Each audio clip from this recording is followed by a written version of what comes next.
Good morning to you, sir. Good morning. We should play news or nonsense in the U.S. Senate, although the answer would more often than not be nonsense, I'm afraid. There's certainly that. Let's start with this one here. $400 million to Iran. We've talked about this before. In fact, we talked about it 2 weeks ago. The State Department saying they use that as leverage to obtain the release of American hostages. And, if we're playing news or nonsense, you explain that one for me. Well, that's definitely nonsense. I'm mystified by the difference between leverage and ransom. I think they're trying to figure out how many diplomats can dance on the head of a pin. Everyone knows that this was a ransom payment.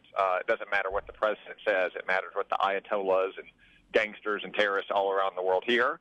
And they hear that the American government will pay $100 million for an American citizen. And, in fact, just this week, the State Department issued a new travel advisory warning Americans of Iranian descent not to go to Iran, specifically because Iran takes Americans hostage. Mm-hmm. This money has been in limbo for decades, correct? So why are we paying Iran now?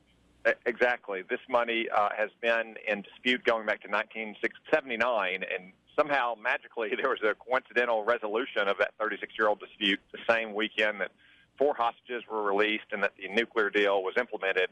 I believe the president did not want to face the criticism that he obviously would if those hostages remained in Iranian captivity when the nuclear deal was implemented.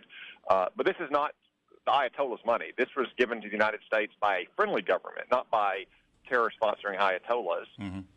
And even if you believe it was the Ayatollah's money, they owe American citizens who have been victims of Iranian terror $46 billion in valid court judgments.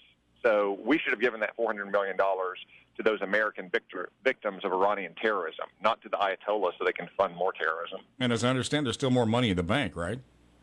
Well, another $1.3 billion was sent to Iran, and just in the last few days, we've learned that the Department of Treasury may have evaded public reporting in sending that money to the State Department to give to Iran.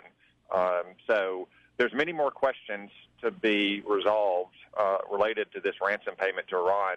This is why, though, as the president said, we don't pay ransom because we create incentives for terrorists and terror-sponsoring regimes like Iran to take Americans hostage.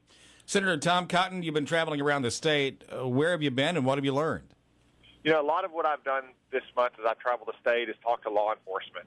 Just yesterday I was at the state police headquarters. Today I'm going to the federal prison. Tomorrow I'm going to the federal prison in East Arkansas. Today I'll be visiting with the prosecuting attorneys. I've gone to police departments, sheriff's departments.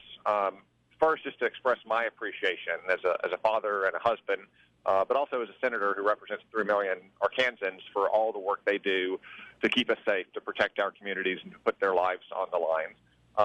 And I would encourage every Arkansan, anytime they see a police officer or sheriff's deputy, just to thank them for their service. It does make a big difference to them. And one thing I think politicians need to do is to support law enforcement anytime there is an officer-involved use of force. Anytime that happens, there's an independent and deliberate fact-finding inquiry. Politicians shouldn't be jumping to conclusions and fanning the flames of racial tension and dividing communities. We should be calling for calm and supporting our law enforcement until all the facts are known. Senator Cotton, when you head back to Washington, and it won't be that long until you do, what are you going to be working on when you get there? Well, one of the very first things we'll do is hold hearings on this ransom payment that we made to Iran. I'm on the Banking Committee, which has primary responsibility for international sanctions, so I expect to be a part of those hearings. All right. Senator Tom Cotton, thanks so much for the time this morning. Thanks, Kevin. Have a great day. 7:29.